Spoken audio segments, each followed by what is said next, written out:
Success হ'ব বুলি ক'ব পাৰোঁ কাৰণ অভিযানৰ আৰম্ভণিতে মৃত ডেড বডিজন আমি পাই গ'লোঁ। গতিকে আমাৰ সিমান এটা কষ্টৰ আমি সন্মুখীন হ'ব লগা নহ'ল।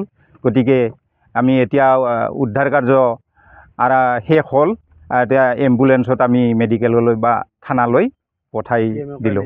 হয়, নিচেই ওচৰতে আছিলে, ছাইডৰ মেটেকাৰ তলত আছিলে।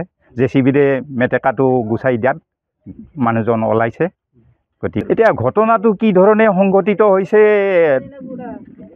বহি পেলাই তাত কিবা আলাপ কৰি আছিলে, কিন্তু কি হেৰিত মানে মানুহজন পৰি গ'ল সেইটো এতিয়ালৈকে আমি গম পোৱা নাই।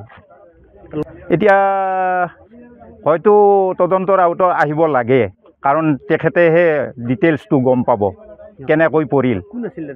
এতিয়া তেখেতৰ লগত থকা মানুহজনৰ মই নামটো বৰ্তমান পোৱা নাই, কোন নাছিল। মানে দুজনে একেলগে বহি তাত, সেইটো হয়, দুইজনে একেলগে বহি থকা বুলি গম পাইছোঁ। কিয় সুৰাপান কৰা কিবা আভাস পাইছে নেকি? তেনেকুৱা এটা মানে ইংগিত পাইছোঁ আৰু সুৰাপান কৰি থকা বুলি, কিন্তু কিমান দূৰ সত্য আমি বৰ্তমান গম পোৱা নাই।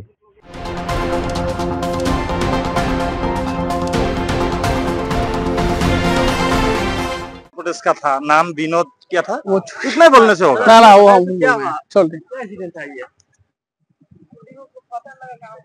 एसपी सिंगला का वर्कर है क्या?